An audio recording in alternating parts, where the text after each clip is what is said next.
లోనికి మనం చదువుకున్న వాక్య భాగము కీర్తనలు 144 కీర్తన 1వ వచనము మనం చదువుకుని ఉన్నాం. ఆయన నా చేతులకు యుద్ధమును, నా వ్రేళ్లకు పోరాటమును నేర్పువాడై ఉన్నాడు అని రాయబడింది. ప్రార్థన చేసుకుని దేవుని వాక్యాన్ని మనం ధ్యానం చేద్దాం. మనం అందరం కలుమూసుకున్నట్టయితే మనం ప్రార్థన చేసుకుందాం. అందరం తలవంచి మనము కలుమూసుకున్నట్టయితే ప్రార్థన చేసుకుందాం. ప్రేమగల తండ్రి, పరలోక దేవ, మీకు లెక్కలేని వందనాలు స్తోత్రాలు చెల్లిస్తుంటున్నాం. దేవ, మరి ఇదిగో దేవా, ఇక్కడ సంఘములో యవనస్తుల కోడికలో మేమందరం కూడుకొని ఉన్నాం. అవును, మీరు మమ్మల్ని నడిపించుకొని అడుగుచుంటున్నాం. దేవా, మరి మీ బిడ్డలు ఎంతో ఆశతో ఆసక్తితో వచ్చి ఉన్నారు. అవును, దేవా, మరి పాటలలో మీరు మాకు తోడునీడుగా ఉన్నారు, మాకు సహాయం చేసి ఉన్నారు. మీ వాక్యం ద్వారా మీరు మమ్మల్ని దర్శించుకొని అడుగుచుంటున్నాం. మీరు మాతో మాట్లాడండి, మీరు మమ్మల్ని బలపరచండి. దేవా, మరి మీకోసం జీవించే బిడ్డలుగా మమ్మల్ని చేయమని అడుగుచు ఆ ప్రార్థన ఆలకించమని యేసు నామములో అడుగుచున్నాం తండ్రి, ఆమేన్. 144 కీర్తన 1వ వచనంలో ఏమని రాయబడిందంటే, ఆయన నా చేతులకు యుద్ధమును, నా వ్రేళ్లకు పోరాటమును దేవుడు నేర్పి ఉన్నాడు అని దావీదు రాజు తాను అంటూ ఉంటున్నాడు. మనం ఈ లోకంలో మనం జీవిస్తున్నాం. మనం దేవుని కోసం జీవించడానికి మనము ఏ రీతిగా ఉండాలి అంటే, ఎప్పుడు సిద్ధంగా ఉండాలి, ఎప్పుడు కష్టపడే విధంగా ఉండాలి. అది చాలా ప్రాముఖ్యమైన విషయం కదా. దేవా, ఆదాముతో దేవుడు ఏమన్నాడంటే, ఆదాము, ఇదిగో నువ్వు పొలము దున్ని నీ యొక్క సంపాదించుకొని, నీ పంటను సంపాదించుకొని, నువ్వు ఆహారము భుజించి నువ్వు జీవించాలి అని దేవుడు ఆదాముకి సెలవిచ్చి ఉన్నాడు కదా. ఆదాముతో అన్నమాట అది చాలా గొప్ప విషయం అయి ఉంటుంది. మనిషి జీవితంలో ఈ లోకంలో జీవించాలి అంటే దేవుడు ఆ మనిషితో ఏమని అంటున్నాడంటే, మనతో ఏమంటున్నాడంటే, ఇది మనం కష్టపడే వారిగా ఉండాలి అని దేవుడు మనకి తెలియజేస్తూ ఉంటున్నాడు. దేవుడు ఆయన మనతో ఆయన అంటూ ఉంటున్నాడు దేవుని వాక్యం ద్వారా. ఇక దావీదు రాజుతో దేవుడు ఏమంటున్నాడంటే, ఇదిగో దేవుడు దావీదు రాజుకి తాను ఏమంటున్నాడంటే, ఆయన నా చేతులకి, దావీదు రాజు అంటున్నాడు, దేవా, నీవు నా చేతులకి ఏం నేర్పించి ఉన్నావు? యుద్ధమును నేర్పించి ఉన్నావు, నా వ్రేళ్లకి పోరాటమును నేర్పించి ఉన్నావు అని దావీదు రాజు తాను అంటూ ఉంటున్నాడు. దేవుడు మనకి ఆయన ఏ రీతిగా మనల్ని నడిపించాలనుకుంటున్నాడంటే, మనం ఏ పరిస్థితిలో ఉన్నా కూడా మనం యవనస్తులుగా ఉండొచ్చు. యవన కాలంలో దేవుడు మనకి యవనస్తులుగా జీవిస్తూ ఉన్నప్పుడు ఏ రీతిగా ఈ లోకంలో ముందుకెళ్ళాలి అనేది ఆయన నేర్పించాలనుకుంటున్నాడు. ఏ రీతిగా మనము ఈ లోకంలో జీవించాలి అనేది నేర్పించాలనుకుంటున్నాడంట. అది చాలా ప్రాముఖ్యమైన విషయం. నేను యవనస్తుడిగా జీవిస్తూ ఉంటున్నాను. యవనస్తులుగా మనం జీవిస్తూ ఉన్నప్పుడు మనకు బాధ్యత ఉంటుంది. ఏమని బాధ్యత ఉంటుంది? యవనస్తులుగా జీవించినప్పుడు ఏమని బాధ్యత ఉంటుంది మనకి అంటే, ఇదిగో నేను యవన కాలంలో ఉంటున్న ఆ వ్యక్తి తాను ఎదుగుతూ ఉంటాడు. అవునా? ఒక యవన కాలంలో ఉన్న వ్యక్తి ఎదుగుతూ ఉంటాడు. ఒక చిన్న పిల్లవాడిని తీసుకొని ఆయన పుట్టాడు. ఆయన పుట్టిన తర్వాత ఆయన శారీరకంగా ఎదుగుతాడు. శారీరకంగా ఎదిగిన తర్వాత ఇంకా దాని తర్వాత ఏ రీతిగా ఎదుగుతాడు? తన యొక్క మానసికంగా ఎదుగుతూ ఉంటాడు కదా. శారీరకంగా ఎదిగిన తర్వాత మానసికంగా ఎదుగుతూ ఉంటారు. యవన కాలంలో మనం ఉన్నప్పుడు బహుశా శారీరకంగా ఎదిగి ఉండొచ్చు, కానీ ఇదిగో దేవా, నేను నా జీవితాన్ని ఏ రీతిగా కట్టుకోవాలో ఆ జ్ఞానము నాకు అనుగ్రహించు అని మనం అడిగేవారిగా ఉండాలి. అది మనము దేవుడి దగ్గర ప్రార్థించేవారిగా ఉండాలి. అది చాలా ప్రాముఖ్యమైన విషయం. దావీదు రాజు తాను ఏమంటున్నాడంటే, ఇదిగో దేవా, నేను రాజుని కాబట్టి నేను నా రాజ్యాన్ని పరిపాలిస్తుంటున్నాను. నా రాజ్యాన్ని పరిపాలించడానికి నాకు ఏ విద్య కావాలి అంటే, ఇదిగో నా యొక్క చేతులకి యుద్ధమును, నా వ్రేళ్లకి పోరాటంను నేర్పుదేవా అని దావీదు రాజు అడుగుతూ ఉంటున్నాడు కదా. లేకపోతే దేవుడు నాకు నేర్పి ఉన్నాడు అని దావీదు రాజు అంటూ ఉంటున్నాడు. మనం కూడా మన జీవితాల్లో మనం గ్రహించాల్సిన విషయం ఏంటి అంటే, ఇదిగో దేవా, నేను నా జీవితంలో నేను చదువుకునే సమయంలో నేను ఏ రీతిగా చదువుకోవాలో నువ్వు నాకు నేర్పించు. నువ్వు ఏ రీతిగా నేను కష్టపడాలో నువ్వు నాకు నేర్పించు. ఏ రీతిగా నేను నీకోసం జీవించాలో అది నాకు నేర్పించు అని మనం దేవుణ్ణి ప్రార్థించేవారిగా ఉండాలి, అని మనం దేవుణ్ణి అడిగేవారిగా ఉండాలి. అది చాలా ప్రాముఖ్యమైనది. అప్పుడు దేవుడు తప్పకుండా ఆయన మనల్ని కనికరించి, ఆయన మన మీద కృప చూపించి, ఆయన మనల్ని నడిపించే దేవుడు అంటున్నాడు. అందుకే ఇంగ్లీష్లో ఏమని రాయబడిందంటే, who trains my hands for war and my fingers for battle అని రాయబడి ఉంది. అందరికీ దావీదు గొలియాతు ఆ యొక్క స్టోరీ తెలుసు కదా. దావీదు గొలియాతు ఆ యొక్క స్టోరీ తెలుసు మనకి, అవునా? దావీదు తాను రాజు కాకముందు తాను గొర్రెల కాపరిగా తాను జీవిస్తూ ఉంటున్నాడు. తన జీవితంలో ఏ రీతిగా జీవిస్తున్నాడు? తను గొర్రెల్ని కాచే వ్యక్తిగా ఉంటున్నాడు. ఆయన గొర్రెల కాపరిగా ఉన్నప్పుడు ఆయన ముందుకు ఏమేమి వచ్చాయంటే ఎలుగుబంటి వచ్చిందంట, దాని తర్వాత సింహం వచ్చిందంట. ఆ ఎలుగుబంటి వచ్చినప్పుడు, సింహం వచ్చినప్పుడు ఆయన ఏమంటాడండి? దావీదు తాను రాజు కాకముందు తాను ఏమంటాడంటే, నేను అవి రెండింటినీ నేను నా చేతులతో పోరాడి నేను చంపివేశాను అని అంటాడు. ఏం చేశాడంటే తన చేతులతో పోరాడి తాను ఏం చేశాడంటే ఆ పరిస్థితుల్ని జయించాను అని దావీదు రాజు తాను అంటూ ఉంటున్నాడు కదా. అయితే దేవుడు దావీదు రాజుకి చిన్నప్పటి నుంచి నేర్పించింది ఏంటి అంటే తన వ్రేళ్లతో తన చేతులతో పోరాడడం నేర్పించాడు. ఒకసారి ఆలోచించండి, మనిషికి చేతులు లేవనుకోండి ఏ రీతిగా ఉంటుంది పరిస్థితి? మనిషికి చేతులు లేవనుకోండి ఏ రీతిగా ఉంటుంది పరిస్థితి? లేకపోతే చెయ్యి ఉన్నా ఇక్కడ వరకు ఈ వ్రేళ్ళు లేకపోతే ఏ రీతిగా ఉంటుంది పరిస్థితి? చెయ్యి ఇక్కడ వరకు ఉంది కానీ ఈ వ్రేళ్ళు లేకపోతే ఏ రీతిగా ఉంటుంది పరిస్థితి? అవునా? దేవా ఇదిగో నేను చదువుతూ ఉంటున్నాను, అయితే నేను ఈ పేజీలు తిప్పే ఈ వ్రేళ్ళని నాకు అనుగ్రహించు దేవా అని మనం అడిగేవారిగా ఉండాలి. ఏ వ్రేళ్ళని అండి? మన బైబిల్ని దేవా బైబిల్ పేజీలను తిప్పే వ్రేళ్ళని నాకు అనుగ్రహించు అని మనం దేవుడిని అడిగేవారిగా ఉండాలి. మన బైబిల్ని మనం చదవాలంటే ఏం చేస్తామండి? ఒక పేజీ తిప్పుతామా కదా? దేవా నాకు ఇదిగో నా బైబిల్లో ఒక పేజీలను తిప్పే వ్రేళ్ళని నాకు అనుగ్రహించు. ఎంతమంది బైబిల్ని చదివేవారంగా ఉన్నాం? ఎంతమంది చదివేవారిగా ఉన్నాం?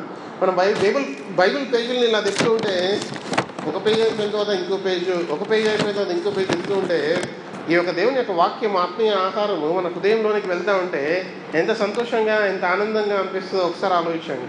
అవునా? అనిపిదా? ఎంత ఆనందంగా, ఎంత సంతోషంగా అనిపిస్తుంది. సామెతలు చదువుతుంటే అందులో ఉన్న జ్ఞానము అది మనలోనికి, మన హృదయంలోనికి మనం ఆత్మచేత, దేవుని ఆత్మచేత బలపడుతూ ఉన్నప్పుడు అది ఎంత బలముగా అనిపిస్తుంది ఒకసారి ఆలోచించండి. అవునా? అది ఎంత మనకి బలముగా అనిపిస్తుంది కదా. అవునా కదా? అది మనల్ని బలపరిచే విధంగా ఉంటుంది కదా. దేవుని వాక్యం ఎప్పుడు మనల్ని బలపరిచే విధంగా ఉంటుంది. అయితే ఇదిగో దావీదు రాజు తానేమంటున్నాడంటే, ఇదిగో దేవా నా చేతులకి, నా వ్రేళ్లకు ఇదిగో నాకు పోరాటము నాకు నేర్పించు. నా వ్రేళ్ళకి మనకి మన జీవితంలో చదువు అనేది ఒక సమస్యలాగా ఉండొచ్చు. ఆ సమస్యని జయించడానికి దేవా నువ్వు నా చేతులకి పోరాటము నేర్పించు అని మనం అడిగేవారిగా ఉండాలి. మనకు చదువు అనేది కొన్నిసార్లు సమస్యగా ఉండొచ్చు కొంతమందికి కదా. చదువు అనేది ఎంతమందికి సమస్యగా ఉంది? చదువు అనేది ఒకసారి మనం చేతి పైకి చెప్పొచ్చు. ఒకవేళ చదువు అనేది చాలా సమస్యగా ఉంది, లెక్కలంటే నాకు సమస్య, లేకపోతే ఇంకొకటి అంటే నాకు సమస్య అని మనం అనుకున్నట్టయితే దేవుడు మనతో ఆయన ఏమంటున్నాడంటే, ఇదిగో ఆ లెక్కలు అనేది సృష్టించింది దేవుడే అంటారు. భూమిని సృజించింది ఎవరు? దేవుడే సృజించాడు. భూమి సూర్యుడి చుట్టూ తిరుగుతుందా? సూర్యుడు భూమి చుట్టూ తిరుగుతాడా?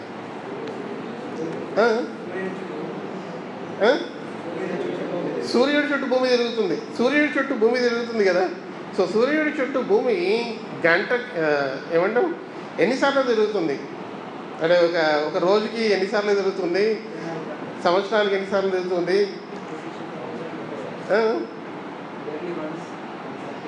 Yearly once 1 circle తిరుగుతుందా?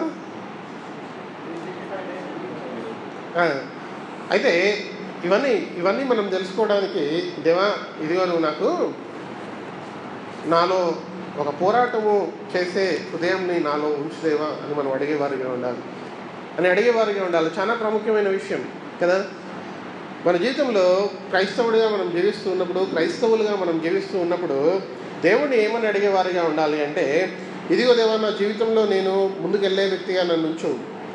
నా జీవితంలో నేను ముందుకు వెళ్ళే వ్యక్తిగా నన్ను ఉంచు.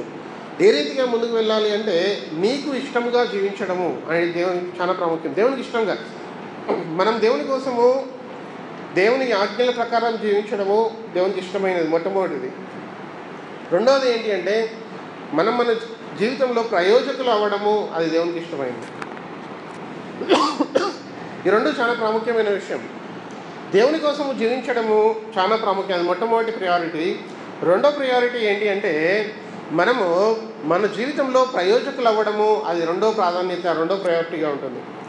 God wants us to be successful. In living a good life. Okay, దేవుని కోసము జీవించే నాణ్యమైన జీవితము అనేది ప్రాముఖ్యమైనది, ప్రథమమైనది. That is the first thing. రెండోది ఏంటి అంటే మనము మన జీవితంలో ప్రయోజకులు అవ్వడము. అది రెండో విషయము. మనం అనుకోవచ్చు, ఒక వ్యక్తి తను మంచి ఉద్యోగం చేస్తుండు, కానీ తాను ఆ ఉద్యోగం చేసేదంతా వచ్చేది తాగుడికి లేకపోతే సినిమాలకి ఇవన్నిటికీ వెచ్చిస్తుండు అంటే ఆయన ఎంత మంచి సంపాదించినా అది వ్యర్థమే. అలా అని దేవా నేను నీకోసం జీవిస్తున్నా కానీ నేనేం పని చేయను అంటే అది కరెక్ట్ కాదు. నేను నీకోసం జీవిస్తున్నదేమో, నేను సండే చర్చ్కి వెళ్తూ ఉంటున్నాను, ఈ వాక్యం వింటున్నాను, నేను యూత్ మీటింగ్ అటెండ్ అవుతున్నాను, కానీ నేనేం పని చేయను, నేనేం కష్టపడను, నేనేం ఉద్యోగం సంపాదించుకోను, నేను ఇంట్లో ఖాళీగా ఉంటా అంటే ఆ దేవుని ఒక ప్రణాళిక కాదు, ఆ దేవుని యొక్క మాట కాదు. అందుకే దావీదు రాజు తాను ఏమంటున్నాడంటే, ఇదిగో దేవా నా వ్రేళ్ళకి నువ్వు ఏం నేర్పించని అడుగుతున్నాడు, పోరాటము నేర్పించు అని అడుగుతూ ఉంటున్నాడు. దావీదు రాజు తాను అన్న మాటలు చాలా ప్రాముఖ్యమైన మాటలుగా అవి అక్కడ కనిపిస్తుంటున్నాయి. అవి చాలా ప్రాముఖ్యమైన మాటలు. ఎందుకు అంటే దావీదు రాజు తన యొక్క జీవితంలో తాను ఖాళీగా ఉన్నాడంటే, దావీదు రాజు తన యొక్క యవ్వన కాలంలో తాను ఏం పని చేశాడు? తను గొర్రెల్ని కాచాడు, గొర్రెల కాపరిగా ఉన్నాడు దావీదు రాజు. గొర్రెల కాపరి అంటే అది మామూలు సులువు పని కాదు, అది చాలా కష్టమైన పని. ఇక్కడ మన గొర్రెలు వస్తూ ఉంటాయి సాయంత్రంగా కాదు. ఆ కాపరి యొక్క ఆ బాధ్యత ఏంటి? ఆ కాపరి యొక్క బాధ్యత ఏ గొర్రె కూడా తప్పిపోకుండా ప్రతి ఒక్క గొర్రె అది మరలా ఇంటికి చేర్చబడాలి అనేది తన యొక్క ప్రాముఖ్యమైన బాధ్యత. ఒకవేళ ఆ గొర్రెపిల్ల ఎక్కడైనా చిక్కుకుంటే ఆ గొర్రెపిల్లని ఆయన వెతికి తీసుకొస్తాడు. అవునా కదా? అవునా? ఆ గొర్రెలు మేపడానికి అవి వెళ్ళినప్పుడు అవి కొండల్లోకి వెళ్తాయి. కొండల్లోకి వెళ్ళినప్పుడు ఈయన కూడా ఎక్కడికి వెళ్ళాలి? ఈయన కూడా ఆ కొండల్లోనికి ఆయన వెళ్ళాలి. అది కష్టమైన పని చాలా కదా. దావీదు రాజు ఆయన తన జీవితంలో ఆయన కష్టపడే వ్యక్తిగా ఉన్నాడు. తన జీవితంలో ఆయన ఊరికే రాజు కాలేదు. ఆ ఇంట్లో వాళ్ళ తండ్రి సమూయేలు ప్రవక్త అభిషేకించడానికి వెళ్ళినప్పుడు వాళ్ళ తండ్రిని అడుగుతాడు, మీ కొడుకులందరినీ తీసుకురా అంటే అందరినీ వరుసగా నిలబెడతాడు. కానీ అందరూ ఉంటారు, కానీ ఎవరు ఉంటారు అక్కడ? దావీదు రాజు ఎవరు ఉండడు. ఆ దావీదు రాజు మరి ఎక్కడున్నాడు అంటే, అయ్యో ఆయన గొర్రెల్ని మేపుతూ ఉంటున్నాడు, కాస్తూ ఉంటున్నాడు. ఇదిగో ఆయన అక్కడ అయితే తనని పిలిపించండి అని సమూయేలు ప్రవక్త అడుగుతూ ఉంటున్నాడు. దావీదు రాజు గురించి చెప్పిన వాక్యం ఏంటంటే, దావీదు రాజు దేవునికి ఆయన హృదయానుసారుడు అని ఆయనకి ఒక బిరుదుంది కదా. చాలా ప్రాముఖ్యమైన విషయం అయి ఉంటుంది. అయితే దావీదు రాజు గురించి 2 మాటలు మనం దేవుని వాక్యంలో చూద్దాం. మొదటి సమూయేలు గ్రంథము 17వ అధ్యాయము 34 నుంచి 36 వచనాలు ఒకసారి చూద్దామండి. మొదటి సమూయేలు గ్రంథము 17వ అధ్యాయము 34 నుంచి 36 వచనాలు ఒకసారి చదువుదాం. అంతటా దావీదు సౌలుతో ఇట్లా నేను నా తండ్రి యొక్క గొర్రెలను కాయిచుండగా సింహమును ఎలుగుబంటియును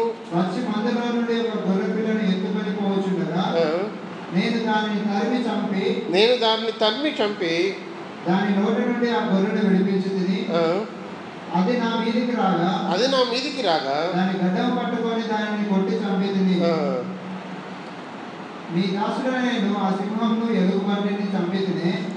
జీవం గల దేవుని సైన్యంను తిరస్కరించిన ఈ సున్నతి లేని ఫిలిష్తీయుడు వాటిలో ఒకదాని వలె అదురని సింహం యొక్క బలం నుండి ఎలుగుబంటి యొక్క బలం నుండి నన్ను రక్షించిన యెహోవా ఈ ఫిలిష్తీయుని చేతిలో కూడాను నన్ను విడిపించిన నీవు చెప్పాను. అందుకు సౌలు యెహోవా నీకు తోడుగా ఉండును గాక అని దావీదుతో అన్నాడు. యెహోవా నీకు తోడుగా ఉండును గాక అని దావీదుతో అనెను. మన జీవితంలో ఎప్పుడైనా మనము కొన్ని విషయాలు మనం గుర్తుంచుకోవాలి, కొన్ని విషయాలు మనం జ్ఞాపకం ఉంచుకోవాలి. చాలాసార్లు చాలా మటుకి 10వ తరగతి పాస్ అవుతాం, అమ్మో ఇంటర్ పాస్ అవుతుందో ఫెయిల్ అవుతుందో అనే క్వశ్చన్ వస్తూ ఉంటుంది. అమ్మ ఎంసెట్లో ర్యాంక్ వస్తుందో రాదో. లేదా ఇంటర్ పాస్ అవుతాం, ఇంటర్ పాస్ అయిన తర్వాత అయ్యో నాకు డిగ్రీలో ఇంజనీరింగ్ వస్తుందో రాదు, నాకు ఇంజనీరింగ్. దావీదురాజు తాను ఏమంటున్నాడు ఇక్కడ, నేను గొర్రెలు కాసేటప్పుడు నాకు పరీక్షలు వచ్చాయి అని అంటున్నాడు దావీదురాజు. ఏం పరీక్షలు వచ్చాయంటే తన జీవితంలో, తను గొర్రెలు కాసేటప్పుడు ఏం పరీక్ష వచ్చిందంటే తనకి ఒక ఎలుగు పంట వచ్చిందంట, ఒక సింహం వచ్చిందంట. ఈ 2 పరీక్షలు తన ముందు వచ్చాయి. వచ్చినప్పుడు తను ఏమంటున్నాడంటే, ఇదిగో నాకు ఎలుగు పంటిని చంపడానికి దేవుడు నాకు ధైర్యం ఇచ్చాడు, దాంతోపాటు జ్ఞానమునిచ్చాడు, తెలివి ఇచ్చాడు, బలాన్ని ఇచ్చాడు దేవుడే. మళ్ళా సింహం వచ్చినప్పుడు సింహాన్ని చంపడానికి ధైర్యం ఇచ్చాడు, బలం ఇచ్చాడు, జ్ఞానం ఇచ్చాడు.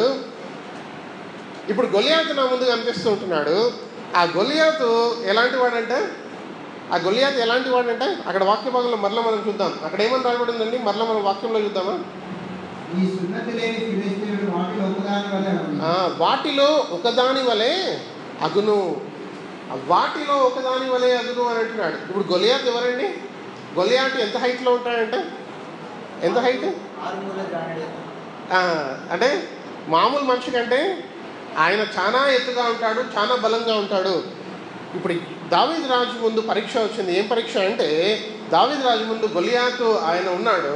ఆ గొలియాతు గురించి దావీదు రాజు తాను ఏమంటున్నాడంటే, ఇదిగో నేను సింహాన్ని చంపి ఉన్నాను, ఎలుగుబంటిని చంపి ఉన్నాను. గొలియాతు కూడా వారిలో ఒకలాంటి ఒక వ్యక్తే. ఎందుకు అంటే నాకు దేవుడు తోడునీడగా ఉన్నాడు. ఎవరు తోడునీడగా ఉన్నారు? దేవుడు తోడునీడగా. గట్టిగా చెప్దామా, దేవుడు తోడునీడగా ఉన్నాడు నాకు అని. దేవుడు మాకు తోడునీడగా ఉన్నాడు. దావీదు రాజు తను అదే అంటున్నాడు. తను ఏమంటున్నాడు అంటే, ఇదిగో నేను గొర్రెలు కాస్తూ ఉన్నప్పుడు నేను ఎలుగుబంటిని ఎదుర్కొన్నాను, అదే కాకుండా సింహంని ఎదుర్కొన్నాను. ఇప్పుడు గొలియాతు నా ముందున్నాడు, అది నాకు పెద్ద పరీక్షగా ఉంది, కానీ దేవుడు నాకు తోడునీడగా ఉన్నాడు అని తను అంటూ ఉంటున్నాడు. చాలా జాగ్రత్తగా మనం ఆలోచిద్దాం. మన జీవితంలో ఏ పరిస్థితిలో ఉన్నా కూడా, ఏ పరిస్థితి మన ముందు ఉన్నా కూడా మనం దేవునికి ప్రార్థించి మనం అడిగేవారిగా ఉండాలి. ఏమని అంటే, దేవా ఇప్పుడు నాకు ఈ పరిస్థితిలోంచి నువ్వు నన్ను నడిపించు అనే ఒక ఆలోచన కలిగి ఉండాలి. మన వేళ్ళకి దేవుడు పోరాటాన్ని నేర్పించాలని ఆయన ఆశ కలిగి ఉన్నాడు. మన వేళ్ళకి, మన చేతులకి దేవుడు పోరాటం అంటే బయట వాళ్ళతో కొట్లాడడం కాదండి, లేకపోతే ఇంకేదో చేయడం, అది కాదు.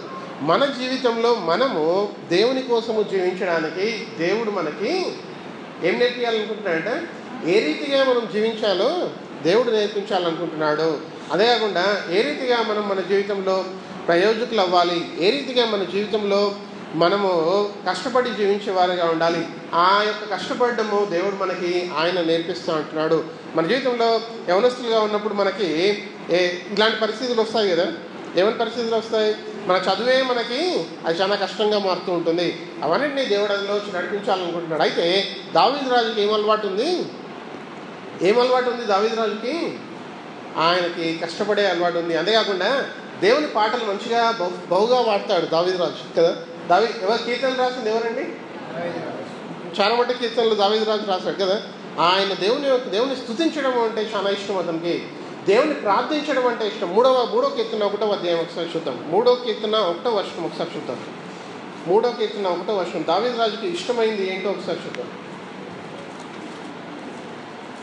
యెహోవా నన్ను బాధించు వారు ఎంతో విస్తరించి ఉన్నారు, నా మీదికి 4వ వచనం చదువుతాం.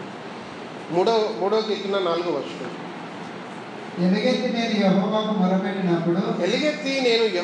మొరపెట్టినప్పుడు ఆయన తన పరిశుద్ధ పర్వతం నుండి నాకు ఉత్తరం ఇచ్చును అని రాయబడింది. ఎలుగెత్తి నేను మొరపెట్టినప్పుడు ఆయన తన పరిశుద్ధ పర్వతం నుండి నాకు ఉత్తరం ఇచ్చును. సో దేవుడు ఆయన మనకి సమాధానం ఇచ్చే దేవుడు అంటున్నాడు.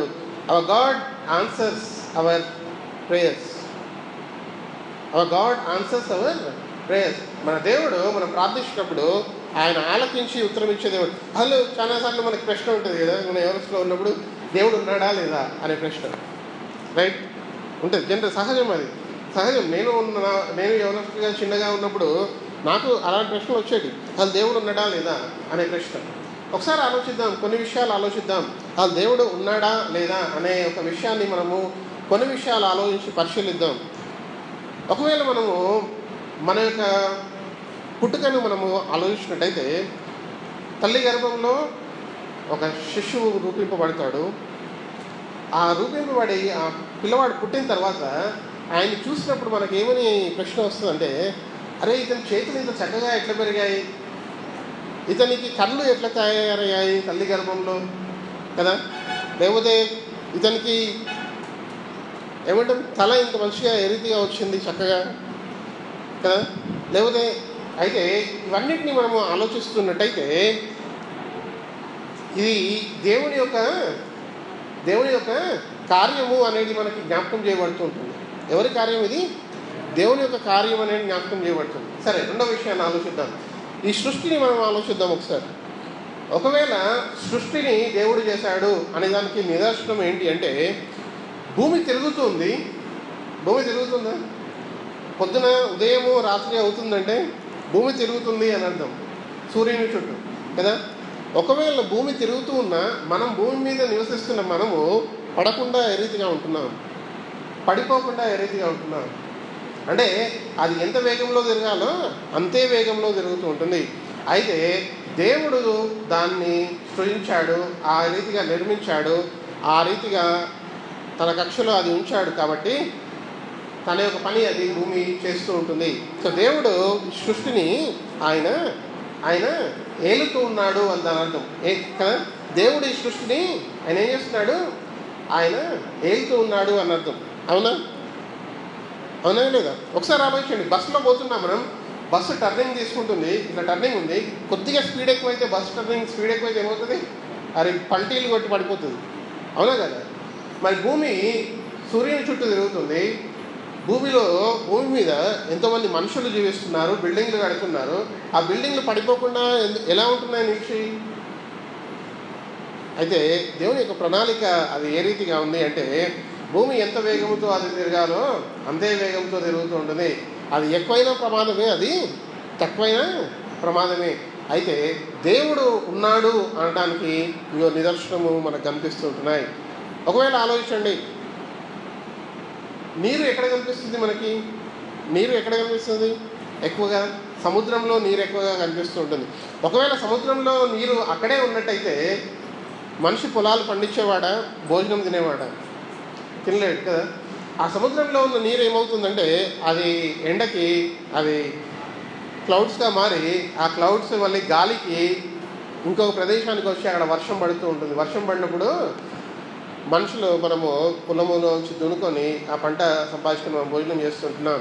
ఈ ప్రక్రియకి కారణము ఎవరు అంటే, ఈ సూర్యుడు సృజించిన దేవుడు ఎవరైతే ఉన్నారో ఆయన కారణమై ఉంటుంది. ఆయన మనం పూజించే దేవుడు ఆయనే అయి ఉంటున్నాడు కదా. సో ఇప్పుడు దేవుడు ఉన్నాడా లేడా అనడానికి మనకి ఇంకా రుజువులు ఏమైనా ఇంకా కావాలా, అవసరమా? ఈ ప్రక్రియని మనం గమనిస్తూ ఉన్నట్టయితే మనకి అర్థమవుతూ ఉంటుంది కదా, అది మనకు అర్థమవుతూ ఉంటుంది. అయితే ఆ దేవుడు చెప్పిన మాటల్ని మనము విని గైకొనే వారిగా ఉండాలి. అది చాలా దావీదు రాజు చేసింది ఏంటి అంటే, ఇది స్వయాన దావీదు రాజు తను ఏం చేశాడంటే దేవుని మాటల్ని ఆయన గైకొని ఉన్నాడు. ఇలాంటి ఈ దేవునికి ఆయన ఉదయాన్నే లేచి ప్రార్థన చేస్తున్నాడంట. ఈ దేవునికి ఆయన ఉదయాన్నే లేచి ఏం చేస్తున్నాడు? ప్రార్థన. అందుకే దావీదు రాజు తన నోట్లోంచి అంటున్న మాట ఏంటంటే, నేను ఎలుగుబంటిని నేను జయించి ఉన్నాను, సింహాన్ని జయించి ఉన్నాను, గొలియాతు నా ముందున్నాడు, ఆయన్ని కూడా జయించడానికి దేవుడు నాకు ఏమిచ్చాడు? నాకు ధైర్యాన్ని ఇచ్చాడు, ఆలోచనని ఇచ్చాడు. మరి దావీదు రాజు గొలియాతుని పోరాడడానికి ఆయన ఏమైనా కత్తులు పట్టుకొని పోయాడా? ఏ రీతిగా వెళ్ళాడు? 5 రాళ్ళని ఏరుకొని వెళ్ళాడంట. ఏ రీతిగా వెళ్ళాడండి? 5 రాళ్ళని ఏరుకొని వెళ్ళాడు. మరి ఆయన ఏం చేస్తున్నాడు? ఇప్పుడు ఏమన్నా వీళ్ళకి పోరాటం నేర్పించు అన్నాడు, కానీ పట్టుకొని పోయిందేంటి? కేవలం 5 రాళ్ళే. అయితే మనము ఈయన ఈ రీతిగా ఆయన పోట్లాడుతుంది కాబట్టి నేను అదే రీతిగా పోట్లాడాలనేది ఏమీ లేదు. అక్కడ దేవుడు మనతో ఆయన చెప్పినట్టుగా మనం జీవించడం చాలా ప్రాముఖ్యం. సౌలు రాజు అంటాడు, ఇదిగో నువ్వు కవచం ధరించుకో, నువ్వు కత్తి తీసుకో అని అంటే, దావీదు రాజు అక్కడ అన్నమాట ఏంటంటే, నాకు ఇవన్నీ వాడుకలో లేవు అని దావీదు రాజు ఆ మాట అంటాడు. దావీదు రాజు గొలియాతుతో పోరాడడానికి వెళ్ళినప్పుడు కేవలం 5 రాళ్ళు తీసుకొని వెళ్ళాడు. ఆ రేళ్ళకి దేవుడు పోరాటం నేర్పించాడు. అయితే ఆ పోరాటం ఏ రీతిగా ఉంది అంటే, తనకి దేవుడు దావీదు రాజు ఆయన ఏమంటాం, గొలియాతు అంటే ఆయన చాలా ఎత్తుగా ఉండే వ్యక్తి, చాలా బలముతో ఉన్న వ్యక్తి.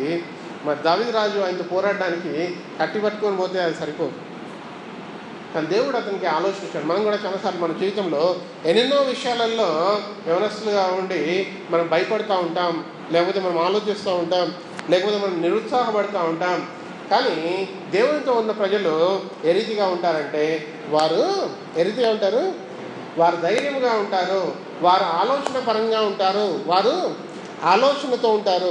ఈ లోకంలో ఈ సమాజం అనొచ్చు, అయ్యో ఇక్కడ ఉద్యోగాలు ఏం లేవులే, ఇక మన జీవితం ఇంతే అనే ఏమంటాం ఒక లైన్ మాట్లాడతారు ఒకరు, అంతే. మిగతా వాళ్ళంతా అదే పరిస్థితిలో అదే ఆలోచనలో ఉంటారు. కానీ ఒక క్రైస్తవుడిగా దేవుని యొక్క వాక్యము చదివే వారంగా మనం ఏ రీతిగా ఉండాలంటే, దేవా నువ్వు నన్ను నడిపించే దేవుడుగా ఉంటున్నావు, నువ్వు నన్ను ముందుకు తీసుకెళ్లే దేవుడుగా ఉంటున్నావు, మనం అడిగేవారిగా ఉండాలి దేవుడిని. అయితే దావీదు రాజుని మనం చూసినట్టయితే ఆయన ఏ రీతిగా ఉన్నాడు అంటే తను అంటున్నాడు అక్కడ పరిస్థితిని బట్టి, ఆ పరిస్థితి మనందరికీ అక్కడ గొలియాత్ పరిస్థితి తెలుసు. ఏం పరిస్థితి?